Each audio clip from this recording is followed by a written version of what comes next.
So guys, welcome back to my channel pedal with Vicky. So ఇప్పుడు మనం ఎక్కడ ఉన్నామంటే జమ్మలమడుగులో ఉన్నాము. ఇది వచ్చేసి కడప డిస్టిక్లో వస్తుంది. సో ఇప్పుడు మనం ఎక్కడ వెళ్తున్నామంటే జమ్మలమడుగు నుంచి గండికోటకు అయితే వెళ్ళిపోతున్నాము. చూడాలి గండికోటని ఎలా ఉంది. అక్కడ వెళ్ళి అయితే గండికోటను చూపిస్తాను. ఓ గండికోట అయితే జమ్మలమడుగు నుంచి 15 కిలోమీటర్స్ వస్తుంది. 15 కిలోమీటర్స్ అంటే దగ్గర దగ్గర 45 to 1 hour పడవచ్చు మనకి. అలాగే మీరు ఎవరైనా గండికోటకు రావాలనుకుంటే ఇక్కడ బస్సు మాత్రం మార్నింగ్ అంటే ఉంటుందంట, ఇంకా తర్వాత అయితే తెలియదు. మన ఓన్ బైక్ అన్నా ఆటో అన్నా మన ఓన్ ఏమైనా వెహికల్స్ ఉంటే తీసుకుని రావడమే. ఇక్కడ ఎక్కువగా వెహికల్స్ అనేది ఉండవంట ఇటు రాకపోగలు. సో ఆటో వాళ్ళు వస్తారంట, అంటే షేర్ ఆటోస్ అవి ఏమి ఉండవు ఇక్కడ. అమ్మో ముంగల చూడు ఎంత పెద్దగా ఉందో. ఎక్కగలం అదిని మనం, బాగానే ఎత్తుంది ముంగల.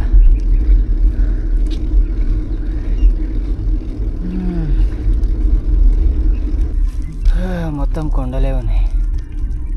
ఎక్కి ఎక్కి తొక్కి తొక్కి అమ్మ సస్తున్నా. అయినా ఇంకా రావట్లేదు. ఏడుంది ఇంకా 3 కిలోమీటర్స్ ఉందనుకుంటా ఇక్కడ నుంచి. మొత్తం కొండే ఉంది తెలుసా ఇక్కడ. కొండలు చుట్టుపక్కల. ఇప్పుడు నేను టాప్లో ఉన్నాను. ఇప్పుడు ఈ కొండకి టాప్ ఇదే.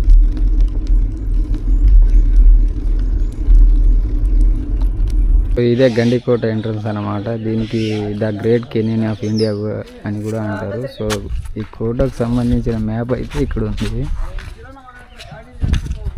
ఎక్కడెక్కడ వెళ్ళాలనేది ఈ మ్యాప్లో అయితే చూసుకోవచ్చు. ఇక్కడ ఈ కోట యొక్క మెయిన్ ఎంట్రన్స్ ఇదే ద్వారము. మెయిన్గా మీదైతే మినార్లు కనిపిస్తున్నాయి 3.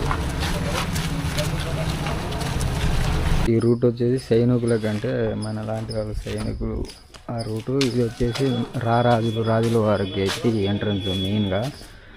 ఇంకా దీనికి వచ్చేసి తలుపులు అయితే చూసుకోవచ్చు. మీరు తెలిసే ఉంటుంది మీకు, శత్రువులు రాకుండా ఇట్లాంటి తలుపులు అయితే అప్పటి కాలంలో ఎక్కువగా యూజ్ చేసేవాళ్ళు. సో స్టార్టింగ్లో అయితే ఇలా ఉంది. మీద మొత్తం చూసుకోవచ్చు. బాగానే ఆర్కిటెక్చర్ బాగానే ఉంది కదండి. సో అలా ముందుకు వస్తే ఇలా కొద్దిగా ముందుకు వెళ్తే మనకు ఊరైతే కనిపిస్తుంది. సో ఈ కోట మొత్తం ధ్వంసమైన తర్వాత ఈ ఊరు కట్టిరేమో మరి తెలియదు మనకు. ఇక్కడ బోర్డు చూసుకోవచ్చు మీరు. మాధవరాయ స్వామి దేవాలయం, జమ్మా మసీదు, ధాన్యాగారము, రంగనాయకుల స్వామి దేవాలయము, పెన్నా రివర్ వ్యాలీ. సో ఇదంతా అయితే లోపల ఉందని చూపిస్తున్నారు ఇక్కడ బోర్డు మీద. చూద్దాం లోపలికి వెళ్ళి. ఇది వచ్చేసి జైలు ఎంట్రన్స్ అనమాట. సో అప్పట్లో జైలు ఎలా ఉంటుందో అనేది ఇక్కడ వచ్చేసి అయితే చూద్దాము ఎలా ఉంటుందో అప్పట్లో. అప్పటి కాలంలో జైలు అనేది. సో ఎలా కట్టిరు చూస్తున్నారా, మొత్తం పెద్ద పెద్ద రాళ్ళతోటే కట్టిరు. ఇది జైలు ఎక్కువ ద్వారము. మీద అయితే చూసుకోవచ్చు ఇలా ఉంది మొత్తం. మరి ఈ గదులు దేనికి సంబంధించిందో మరి తెలియదు. నాకు తెలిసి ఈ గదిలో ఉన్నట్టు ఉన్నాయి కదా. సో ఇందులో అయితే బంధించేవారేమో నాకు తెలిసి మొత్తం. అది కనిపిస్తుంది అయితే గుడి. సో అక్కడ మీకు కనిపిస్తుందో లేదో అటు బార్డర్ లాగా ఉంటుంది మొత్తం. సో అదే కోట యొక్క బార్డరు. సో ఇది వచ్చేసి జుమ్మా మసీదు. చూడండి ఇది మొత్తం పెద్దగా ఉంది అసలు. లోపలైతే మన చార్మినార్ లెక్కనే ఉంది. లోపలికి వెళ్ళి కూడా చూపెడతాము. సో దీనికి ఎంట్రన్స్ ఇదే అన్నమాట. ఇదే ఆ మసీదు చూసుకోండి. దీనికి మినార్లు అయితే 2 ఉన్నాయి అన్నమాట. పక్కలో అయితే ఇలా ఉంది లోపల. మరి అది దేనికి సంబంధించిందేమో మనకు అంత తెలియదు. మసీద్ లోపల ఇది. సో ఇలా అయితే ఉంది. ఇక్కడ నుంచి లోపల ఇంకా రూట్ అయితే లేదన్నమాట మనకి. ఇదే లాస్ట్. మరి ఇక్కడైతే ఏదేదో గిక్కి పడేసిరు. మొత్తం ఖరాబ్ చేసేసారుగా మంచిగా ఉన్న కోటని. పేర్లు అయితే ఏవో రాసి ఉన్నది. ఇది అప్పట్లో డిజైన్ చూడండి ఎలా ఉందో మొత్తం. మొత్తం రాతితోనే చెక్కారు దీన్ని, మొత్తం రాతితోనే కట్టినారు మొత్తం. కాకతీయుల రాజులు తర్వాత పరిపాలించింది దీనికి టిప్పు సుల్తాన్ వాళ్ళు వచ్చి మన ఇక హిందూ వాళ్ళ దేవుళ్ళని మొత్తం పడేసారు. ఇక పక్కనే పెన్నా నది అయితే ఉంటుంది, అందులో అయితే మొత్తం పడేశారు. చూడండి మొత్తం రాతితోనే కట్టారు మొత్తం.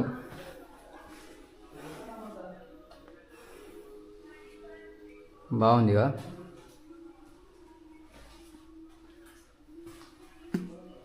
ఇందులో ఉన్న మొత్తం మన దేవుళ్ళకు సంబంధించిన మొత్తం అయితే ఇక్కడ పెన్నా రివర్స్ పడేయడం జరిగింది. ఇప్పుడైతే మనం పెన్నా నదిని అయితే చూడబోతున్నాం. ఈ నది అయితే అప్పటి కాలంలో ఈ నదీ ప్రవాహం వల్ల అయితే ఈ లోయలు ఏర్పడి దీనికైతే ఈ లోయల వల్ల అయితే గండికోట అని పేరు వచ్చిందని అంటున్నారు. అక్కడికి వెళ్ళి అయితే మీకు పెన్నా నది రివర్ చూపెడతాను. కనిపిస్తుంది కదా, ఇది కనిపించినదే మనకైతే పెన్నా నది.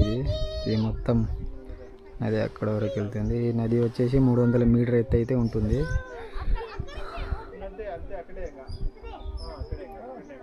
జూమ్ చేసి చూపెడతాను ఒక్క నిమిషం.